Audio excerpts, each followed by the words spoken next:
Le documentaire 1124 Océans décrivait le principe général de la mission conduite par l'association ADERC au Cambodge en janvier 2025. Sur cette base commune, chacun des 10 jours de la mission a apporté son lot de différences. Et ce sont ces particularités que ce journal se propose de relater. Alors bien sûr, tout sera vu à travers mon petit prisme personnel, forcément personnel. Pour comprendre ce qui suit, il faut aussi savoir que c'était la première fois que j'assistais à une mission de l'ADERC. C'était même la première fois que je mettais les pieds au Cambodge. Ce statut de candide a inévitablement influencé mon regard. Je dois également préciser que je suis parti avec plusieurs interrogations. D'abord, est-ce que les Cambodgiens acceptent d'être filmés ou pris en photo ? Vais-je devoir leur demander la permission à chaque fois ? Plus important, l'action de l'ADERC relève-t-elle de l'aide ou du sauvetage ? En d'autres termes, les écoles sont-elles demandeuses ? Ou bien l'aide leur est-elle imposée par des gens qui prétendent savoir ce qui est bon pour eux ? Avant de partir, je suis déjà soulagé d'échapper aux soupçons de néocolonialisme, puisque l'ADERC a été fondée par des Cambodgiens et qu'une bonne partie de ses bénévoles sont cambodgiens. Enfin, troisième préoccupation, l'action de l'ADERC est-elle, au final, dérisoire ou utile ? Les 2 semaines de la mission vont m'éclairer sur toutes ces questions. Mon premier scrupule va être très vite balayé. Je note que les Cambodgiens, petits ou grands, adorent être pris en photo. La grande mode, c'est de faire un V ou un cœur avec les doigts. Le seul Cambodgien de ces 2 semaines à ne pas apprécier d'être filmé sera un policier censé réguler la circulation à la sortie de l'école de Pramoy. Sous mon regard consterné, il laissera filer des centaines d'enfants juchés sur des 2 roues, sans casque et à plusieurs par engin. Cela dit, il faut reconnaître que faire appliquer le code de la route au Cambodge s'apparente à une tâche herculéenne.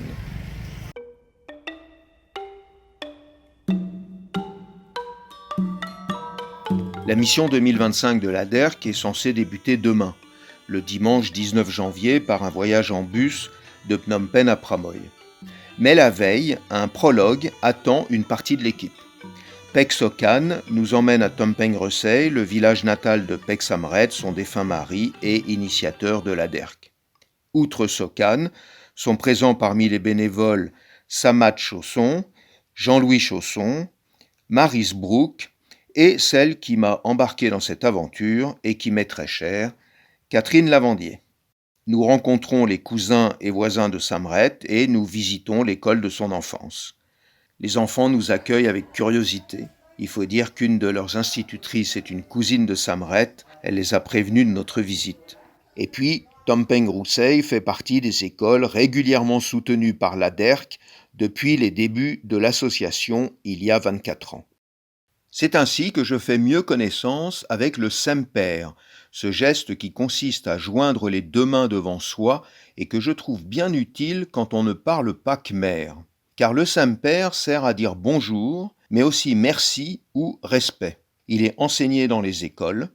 Selon la position des mains, il donne une indication du rapport hiérarchique entre les individus qui se saluent. Nous découvrons également que l'école de Tumpeng Resey se trouve dans l'enceinte d'une pagode, à proximité de plusieurs bâtiments religieux. Sokan m'explique qu'à l'origine, l'instruction était conduite par des moines avant de devenir laïque. Il en est resté quelque chose au Cambodge, l'un des pays les plus bouddhistes du monde. Et nous trouverons toujours des pagodes à proximité des écoles. Petite précision, en France, on appelle pagode un simple temple bouddhique, alors qu'au Cambodge, c'est l'ensemble du site bouddhique qui est qualifié de pagode. Dans cette enceinte, on trouve ainsi une bonzerie où habitent les moines, une salle pour les cérémonies, le temple lui-même où on ne fait que des prières, et tout autour des stupas funéraires qui abritent les cendres des personnes fortunées. Je profite de cette visite pour conduire mon premier entretien. Je souhaite en effet interviewer le maximum de personnes concernées par cette mission. Enfants, bénévoles, enseignants, parents, officiels, etc. Beaucoup des interviewés se retrouveront d'ailleurs dans 1124 Océans. C'est donc Peg Sokhan, l'une des fondatrices de l'ADERC en 2001, qui inaugure la série. Elle me raconte la genèse de l'association, les motivations de Peg Samret, son mari, et les premières actions de l'ADERC il y a 24 ans.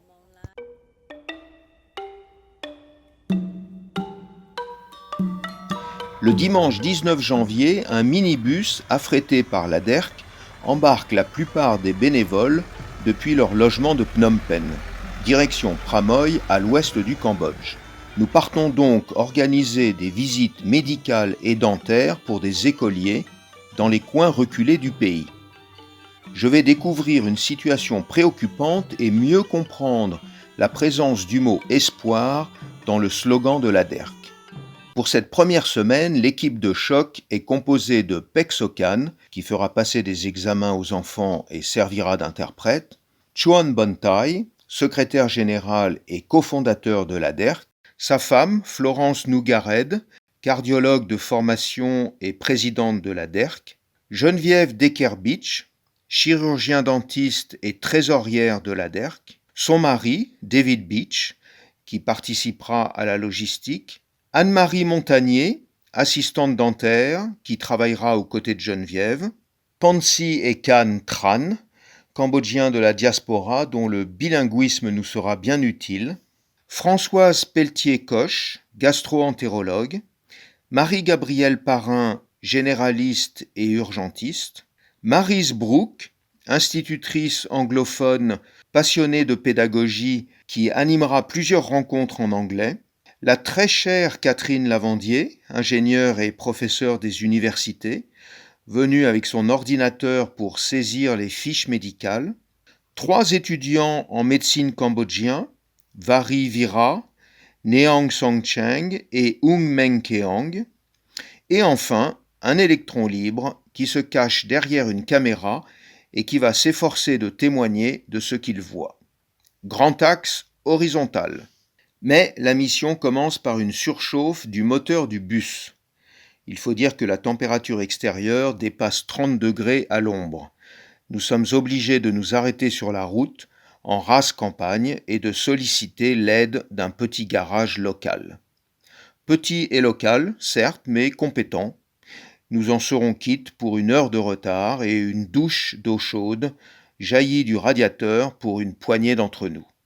Nous arrivons à Pursat vers midi. Nous y retrouvons Kong Retray, notre contact dans la région.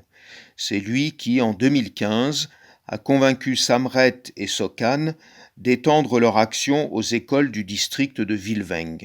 Nous sommes également rejoints par la famille Tranfat. Soteri sera la pharmacienne de l'équipe, Alain sera le photographe officiel, Maxime aidera à la saisie des fiches médicales, et Carla, kinésithérapeute, examinera les élèves avant d'animer une formation sur la puberté lors de la dernière journée. Depuis Pursat, nous reprenons la route pour Pramoy. Le bus est bien plein. Som Alat, musicien qui il y a 50 ans a survécu au Khmer Rouge en cachant ses instruments, nous accompagne avec son trot. Nous arrivons à Pramoy en fin d'après-midi et nous installons dans l'hôtel à partir duquel nous allons rayonner toute cette semaine.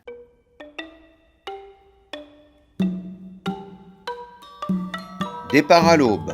Nous sommes rejoints par Hélène et Keyura Lee, 2 Cambodgiens de la diaspora venus par leurs propres moyens. Jusqu'à mercredi, ils nous aideront à traduire les fiches, les entretiens et les divers échanges.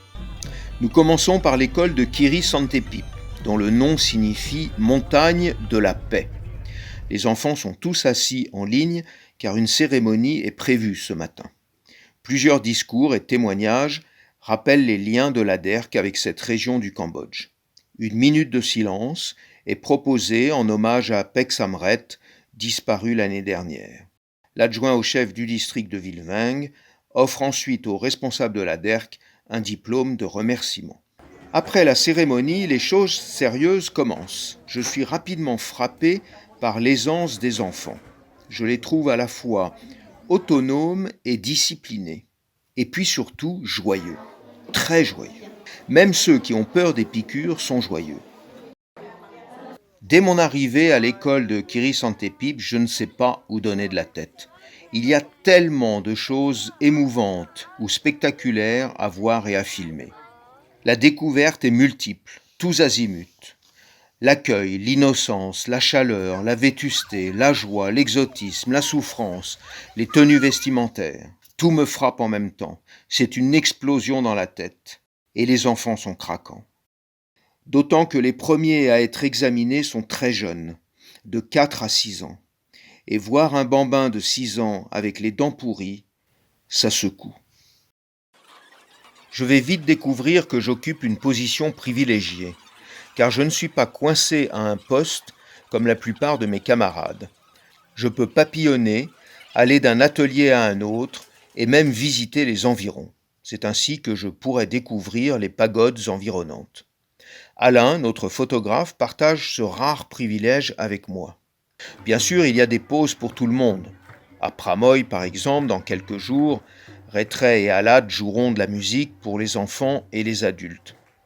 À Svayreak, la semaine prochaine, quasiment tous les bénévoles trouveront le temps de visiter le pont de bambou de Kampong Cham. Mais ces pauses sont exceptionnelles. Pendant 2 semaines, les médecins, les dentistes et les informaticiens vont être bien occupés. Aujourd'hui, les interviewés sont des enfants et des parents. Mon premier témoin privilégié est Toum Navin, dont les dents sont dans un sale état. Les enfants interrogés nous disent qu'ils ont appris la venue de la DERC vendredi dernier et qu'ils s'en réjouissent.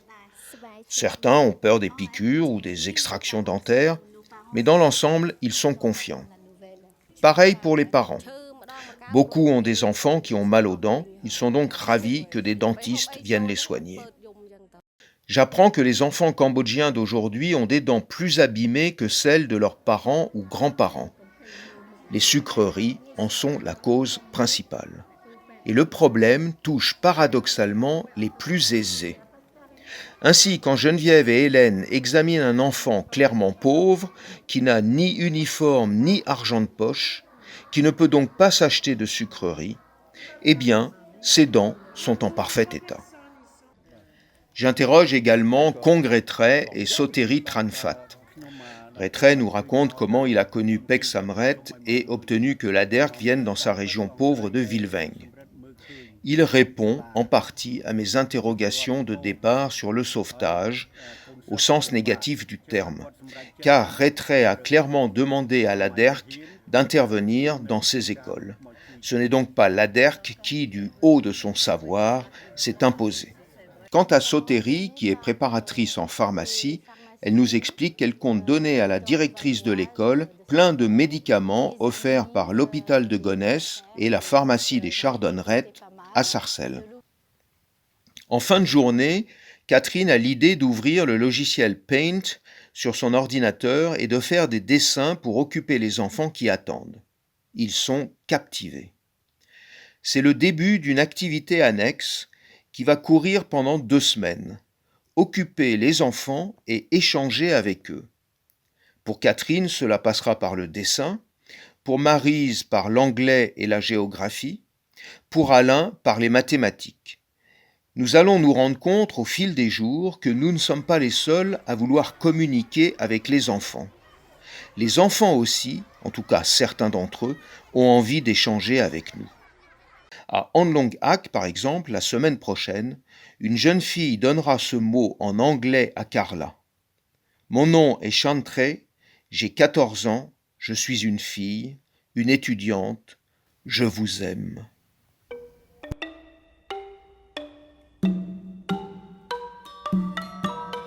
Nous allons à l'école de Dekraom, ce qui signifie terre rouge en khmer. L'école est située au pied de la chaîne montagneuse des Cardamones qui culmine à 1800 mètres. À vol d'oiseau, nous sommes à 30 km de la mer et de la Thaïlande. L'école nous frappe par sa pauvreté. Ce sera d'ailleurs l'école la plus pauvre de toute la mission. Malgré cela, les parents ont fait preuve d'une exceptionnelle générosité en nous offrant une tablée de fruits.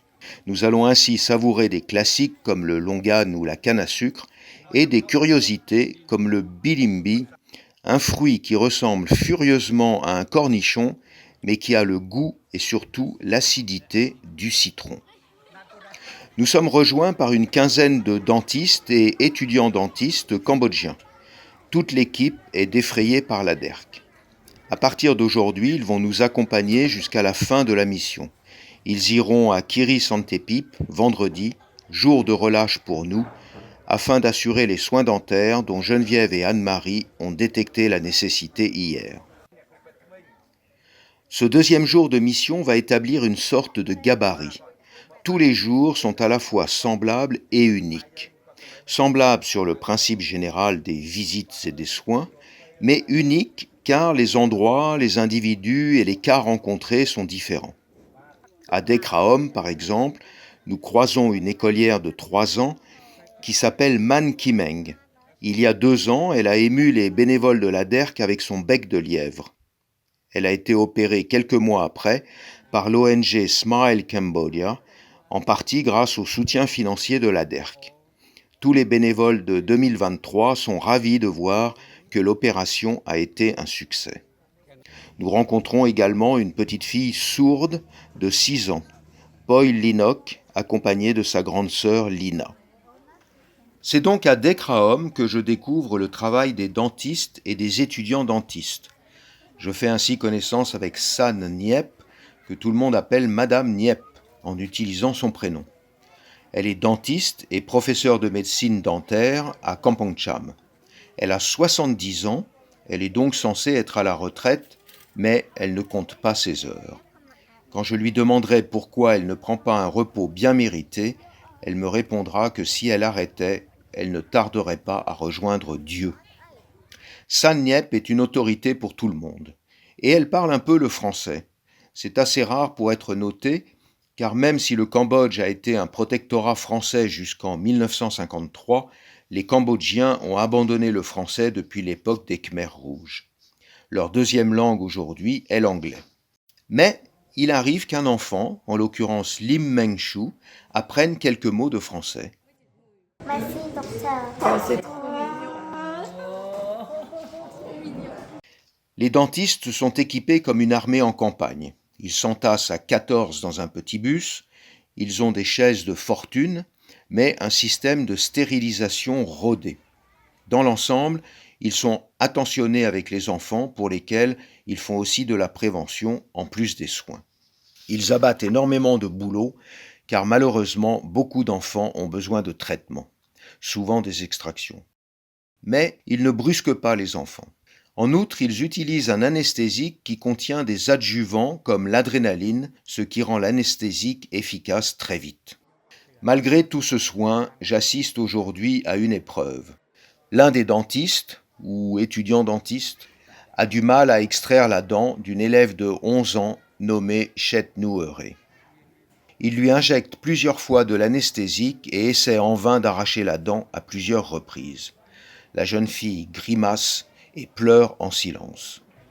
Jusqu'à ce que l'un des fils de Niep, Shim Tu, qui est aussi dentiste, vienne montrer à son collègue comment extraire la dent.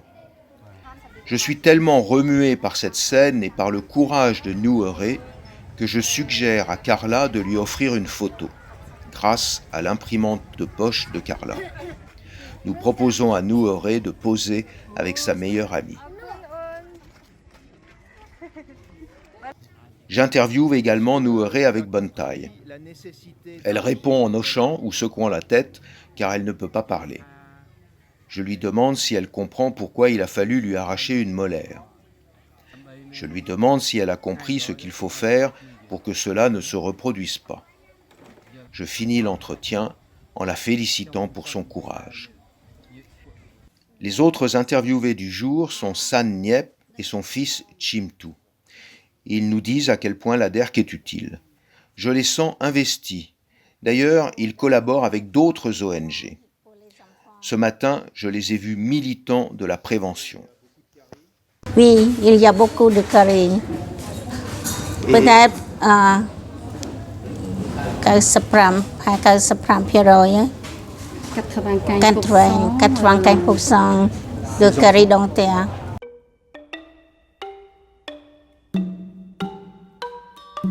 Aujourd'hui, nous allons à l'école de Pramoy, la ville la plus importante de la région. D'ailleurs, son école est immense. Elle comprend quasiment 1000 élèves avec une proportion à peu près égale de filles et de garçons. Cette école est aussi clairement plus aisée que les 2 écoles de campagne que nous avons vues hier et avant-hier. C'est une école de ville. J'interroge Vari Vira, l'un des étudiants en médecine cambodgien. Il nous raconte que ce n'est pas la première fois qu'il participe à ce genre de mission. En revanche, c'est la première fois qu'il vient aussi loin, à 300 km de Phnom Penh. Et cela lui a donné envie de revenir. Le plus important, c'est l'humanité, puis l'action de l'humanité. On peut aider les gens, aider les enfants, les élèves. J'interviewe également Chuan Bontai, cofondateur et secrétaire général de la DERC.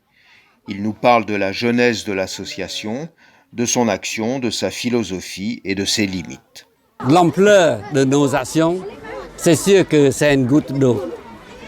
Mais quelque part, dans notre slogan de l'association, c'est donner l'éducation et l'espoir aux enfants. Nous sommes issus du Cambodge, nous sommes issus de familles modestes.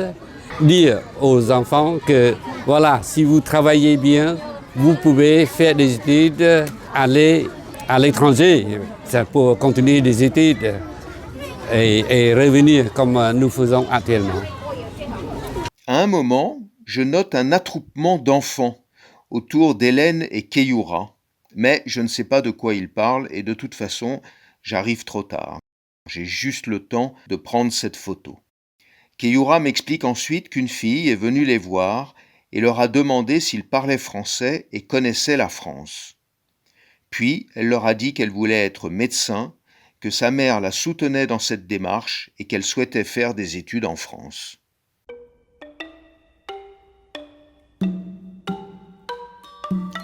J'ai envie de revoir l'écolière qui veut faire des études de médecine en France. Et coup de bol, nous revenons dans l'école d'hier. 2 jours ne sont pas de trop pour examiner 375 enfants. De toute la mission, ce sera la seule école dans laquelle nous officierons 2 jours. Je montre au directeur la photo que j'ai prise hier. Il reconnaît l'enfant et la fait venir. Elle s'appelle Ong Meng Yang. Bontai et moi l'interviewons. Elle nous explique qu'elle a 10 ans, ses parents sont pauvres, ils cultivent le manioc, mais ils l'encouragent dans ses études. Bontai et moi savons qu'au Cambodge, les filles scolarisées sont performantes à l'école primaire, mais ont tendance à lever le pied quand elles entrent au collège. Une explication avancée est qu'inconsciemment, les filles cherchent à rester auprès de leurs parents pour les aider. En 2008, au Cambodge, 30% des femmes ne savaient ni lire ni écrire, contre 15% d'hommes. Le fossé se comble petit à petit, mais il existe encore. Quand Meng Yang nous dit qu'elle a compris que le meilleur moyen d'aider ses parents, c'est de réussir des études supérieures, Bontai et moi avons les larmes aux yeux. Le slogan de la DERC, c'est « Éducation et espoir pour les enfants du Cambodge ». Bontai se dit qu'avec Meng Yang, nous sommes pile dans l'incarnation de cette profession de foi. Aujourd'hui, j'interroge également Geneviève Dekerbich. En France, Geneviève fait partie des bénévoles du bus social dentaire qui soigne gratuitement les plus démunis. Elle me parle de la genèse des actions de la DERC et m'apprend que dans les coins reculés du pays, les Cambodgiens ne voient jamais de médecins ou de dentistes. C'est probablement pourquoi nous verrons quelques adultes se faufiler au milieu des enfants pour bénéficier des soins dentaires. Geneviève soulève également un problème auquel je n'avais pas pensé.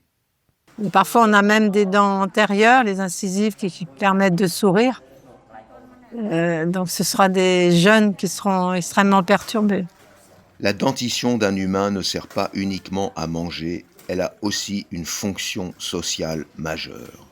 On n'en est pas au stade de l'implant. Déjà, il faut que la structure soit assez proche. Et puis financièrement, on est dans des domaines où c'est pas possible. C'est ça qu'il va falloir peut-être amener petit à petit. Mais là, on n'en est pas là. On est plutôt au stade d'éviter qu'ils souffrent, d'éviter que les infections s'installent. C'est aussi dans cet entretien que Geneviève va avoir ce mot merveilleux qu'on trouve à la fin de 1124 Océans et qui répond pleinement à mon interrogation de départ sur l'utilité de la DERC.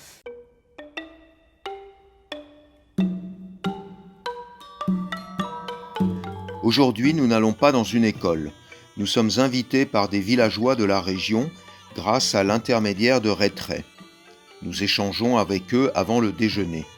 Je leur demande s'il y a parmi eux quelqu'un qui occupe le poste de médecin.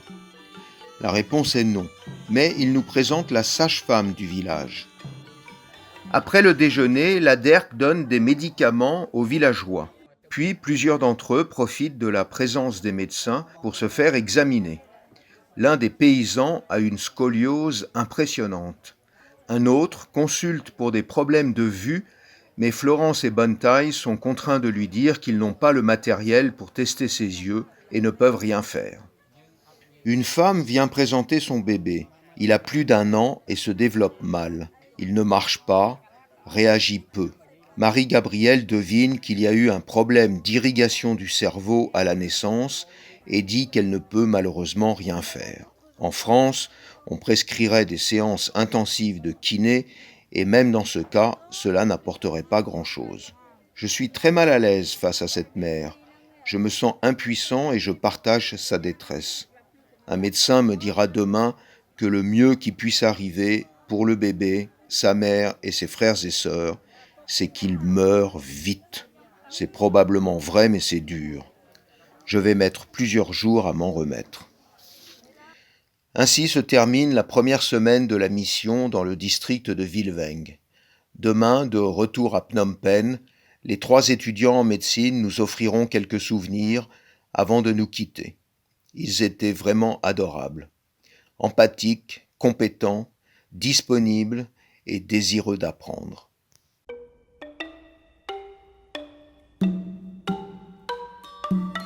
Ce matin, le bus nous emmène dans le district de Prechor, province de Kampong Cham.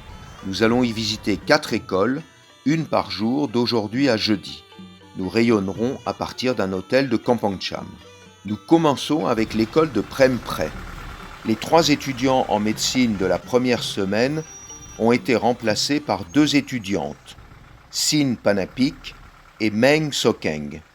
Ol Makara, représentant de l'ADERC au Cambodge, nous a également rejoints, ainsi que Samat et Jean-Louis Chausson, que j'ai déjà croisés à Tompeng Resey le 18 janvier. Au moment où l'on commence à installer les ateliers médicaux dans des salles de classe, je perçois une désagréable odeur de cramé. Je me dis qu'une personne des environs est en train de brûler ses déchets et que le vent nous en transporte la pestilence. Il faut reconnaître que malheureusement, le Cambodge ressemble parfois à un dépotoir à ciel ouvert. On trouve des décharges sauvages à tous les coins de rue. Et régulièrement, les Cambodgiens mettent le feu aux décharges pour en diminuer le volume. Mais revenons à l'école de Prem Pre. Après avoir pesté contre celui qui nous enfume, je découvre effaré que l'odeur de brûlé vient de déchets qui finissent de se consumer à quelques mètres d'où nous sommes, dans l'enceinte même de l'école.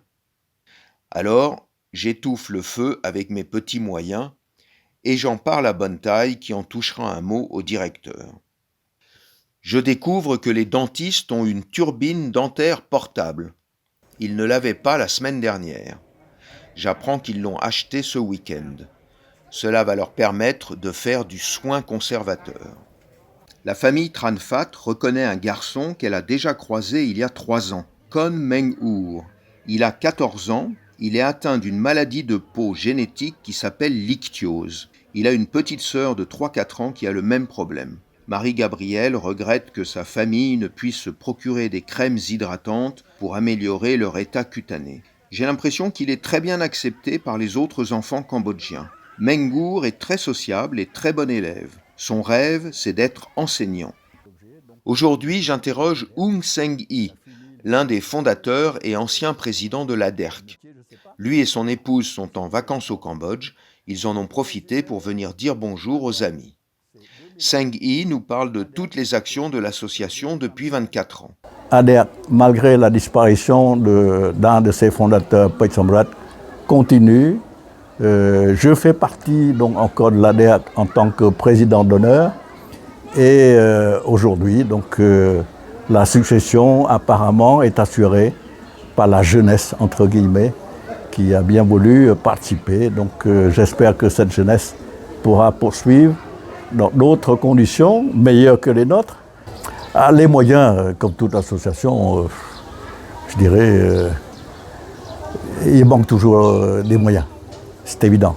Mais en réalité, la quasi-totalité des fonds donnés par les dons, cette quasi-totalité est utilisée pour les activités que nous voyons aujourd'hui.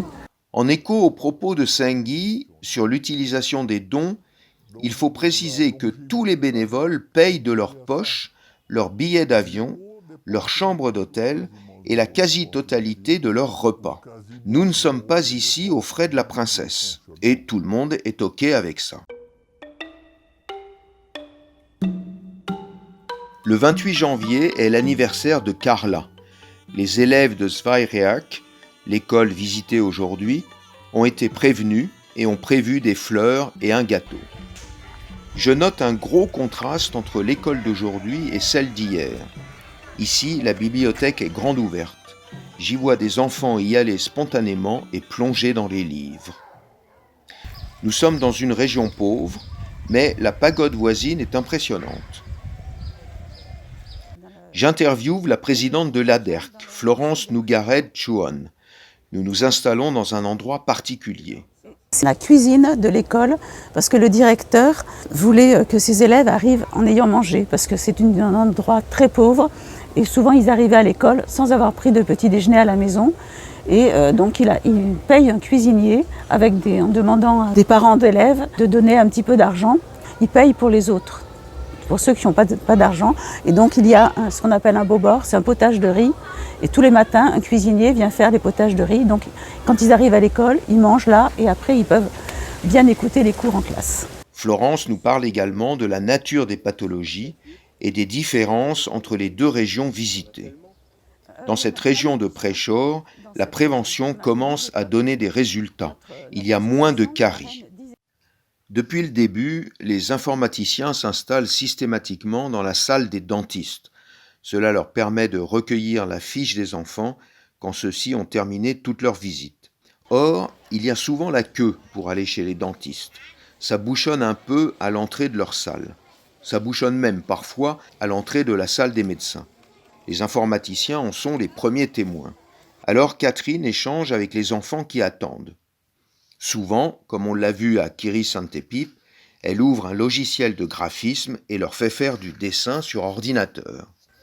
Aujourd'hui, elle leur montre des photos de sa famille et explique qu'elle a 4 enfants. Elle tombe sur Toen Soketa, une écolière de 8 ans lumineuse, vive, sociable, curieuse et même pédagogue. Ainsi, Soketa explique patiemment à Catherine comment prononcer des mots khmers.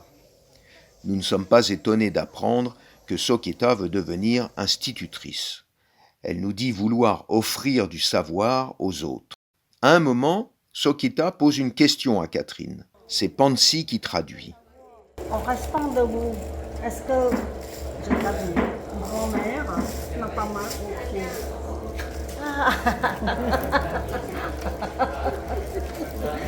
Tu lui dis que non, pas du tout, parce que au fond de moi, je suis très jeune. Je trouve Bontai en discussion avec une jeune fille de 10 ans qui l'écoute attentivement. Elle s'appelle Earn Chan Sonita. Après coup, Bontai me traduit ce qu'il lui a dit. Je suis sûr que ses parents peuvent trouver le moyen pour l'envoyer faire des études en médecine. C'est son rêve à elle. J'ai dit aussi que si tu penses, tu veux aider tes parents en laissant tomber tes études, ton rêve, c'est une fausse idée. Tu peux aider que pendant un jour, 2 jours ou pendant 1 an. Mais après, tu peux plus aider. Alors que si elle continue à faire des études, et c'est le vœu le plus cher de ses parents, là, tu peux aider beaucoup. Tu peux aider pour toi-même et tu peux aider pour tes parents aussi. Après le déjeuner, pendant sa pause, Catherine se met à faire le portrait de quelques enfants. Il semble apprécier. Voilà. Et après? Et après, c'est fini parce que je dois aller travailler.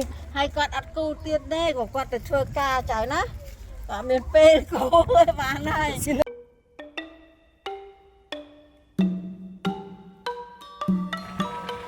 Pour atteindre l'école de Takok, il faut traverser une vaste pagode.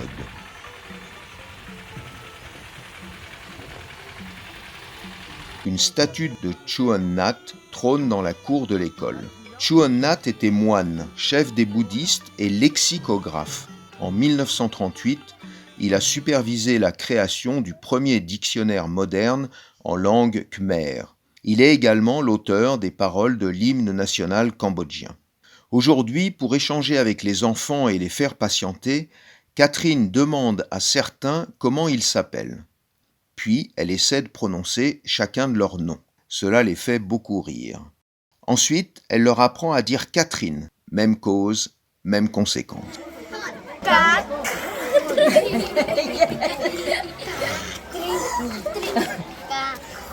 Yes!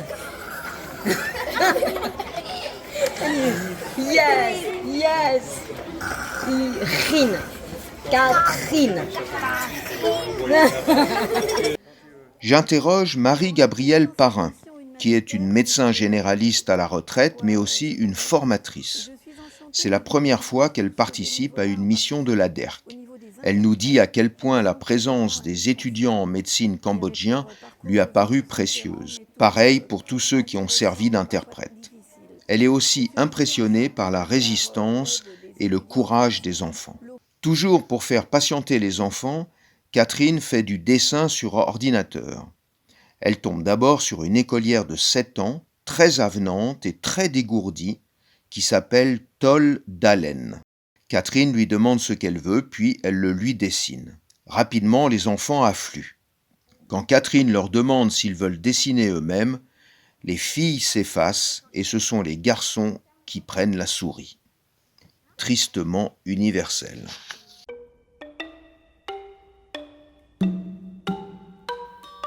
Depuis plusieurs jours, je sais qu'une conférence sur la puberté et la sexualité est prévue au collège d'Anlong Ak. Je m'attends à des rires gênés et des gloussements. J'imagine bien nos collégiens français réagir de la même façon. Eh bien, j'étais mauvaise langue. Les collégiens cambodgiens sont à l'aise, intéressés. Ils posent des questions. Pas toutes les questions apparemment, car après la conférence, plusieurs jeunes filles iront compléter leurs connaissances à l'écart avec Sokeng. Puis je tombe sur Alain dans une classe de 9e, l'équivalent de la 3e en France. Il finit de faire des exercices de maths aux élèves. Je constate alors que les filles sont toutes assises ensemble d'un côté de la classe et les garçons de l'autre côté. Déjà pendant la conférence, j'avais remarqué la même disposition. Je demande en anglais aux collégiens pourquoi ils ne se mélangent pas. Un adolescent me répond que les garçons sont timides. Je leur propose alors une petite expérience. J'invite 2 filles à aller s'asseoir au milieu des garçons et 3 garçons à aller s'asseoir au milieu des filles. Les collégiens s'exécutent volontiers. Je leur fais alors remarquer que tout va bien. Mais quand je demande à l'un des garçons comment il se sent, il me répond « malheureux ». Alors j'interromps aussitôt l'expérience. Bien entendu, l'idée n'est pas de les mettre mal à l'aise. Puis je vais interroger le directeur de l'école pour en savoir plus. S'agit-il d'une tradition ou d'un diktat culturel ou religieux? Est-ce que ça fait partie des règles du collège? Le directeur m'explique que c'est plutôt une habitude culturelle due à la pudeur. En ce qui le concerne, quand il organise des ateliers, il s'efforce de favoriser la mixité en mélangeant les filles et les garçons. Soteri, qui m'aide pour la traduction, me dit qu'il y a beaucoup de pudeur au Cambodge. Nos médecins nous raconteront que beaucoup d'enfants ont eu du mal à retirer une partie de leurs vêtements pour être examinés. J'interviewe Carla Tranfat, essentiellement sur son intervention d'aujourd'hui. Elle trouve qu'il n'y a pas assez d'informations sur la sexualité, et pas seulement au Cambodge. Même, je sais pas, même en France, il y a plein d'informations où je pense qu'on n'a pas accès. Moi, je vois le peu de formations que j'ai eues à l'école où il y a eu des intervenants qui venaient, c'était pas suffisant. Je lui donne entièrement raison. Dans la France de 2026, l'éducation à la vie affective, relationnelle et sexuelle a attendu 25 ans pour être lancée et n'est même pas toujours pleinement appliquée. Je réinterroge Florence Nougaret Chuon et lui demande pourquoi le gouvernement cambodgien ne fait pas le travail que fait la DERC, car il y a d'excellents médecins et d'excellents dentistes au Cambodge. Parce qu'au Cambodge, les bons médecins et les bons dentistes restent en général à Phnom Penh. Et ne font pas... il y en a très peu qui font des associations. Madame Niep, en tant que dentiste, fait elle-même une association pour aller dans les campagnes faire des soins dentaires. Elle a besoin de sous parce que les locaux ne donnent pas beaucoup d'argent. Ils donnent beaucoup d'argent aux pagodes. Ils dépensent des milliers de dollars dans les pagodes, mais pas du tout pour la... Parce que quand ils donnent à la pagode, ils ont des mérites. En effet, sur tous les murs des pagodes, on trouve le nom des donateurs et le montant de leurs dons. Voilà qui me rappelle un peu le commerce des indulgences pratiqué par l'Église catholique à la fin du Moyen-Âge en Europe. Et si la DERC avait plus de moyens ? On ferait plus de sanitaires, plus de choses comme ça. Les missions, ça resterait pareil. Peut-être on le ferait tous les ans, les missions médicales et dentaires, mais on ferait plus de matériel, les toilettes, et les toits, les réparations qui sont indispensables. Plus d'aide aux écoles, acheter plus de tableaux noirs, réparer le sol, carreler presque toutes les classes pour que les enfants soient dans de meilleures conditions. Comme à Villeving, là, la nouvelle école d'Aikram qui est construite, c'est la directrice, c'est allée trouver l'argent auprès de riches propriétaires de resorts. Donc, le gouvernement cambodgien ne fait rien pour les écoles ? Si, il a fait quand même beaucoup d'écoles en dur. Non, faut pas dire qu'il n'a rien fait. Il y a toutes ces écoles, là, c'est aussi le gouvernement. Là, le lycée qui va être construit, c'est le gouvernement.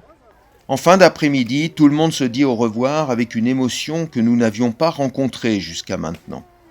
Comme si les élèves et les enseignants d'Anlang Ak savaient que pour nous, ce n'est pas seulement la journée qui est terminée, mais toute la mission.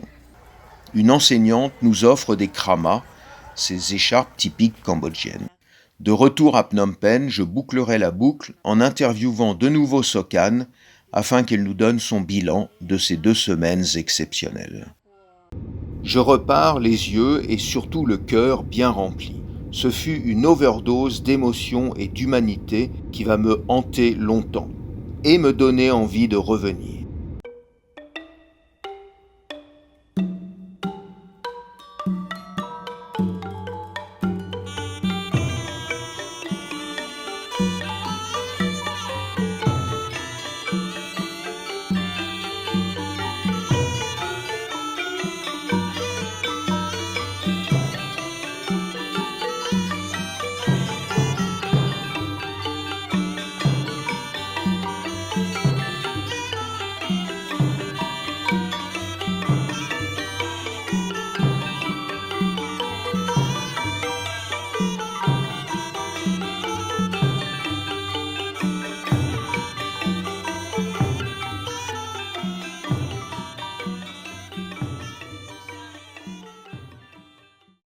L'avenir d'une nation, c'est ses enfants, pourtant, non ? Oui, c'est ce qui est marqué sur notre t-shirt, non ?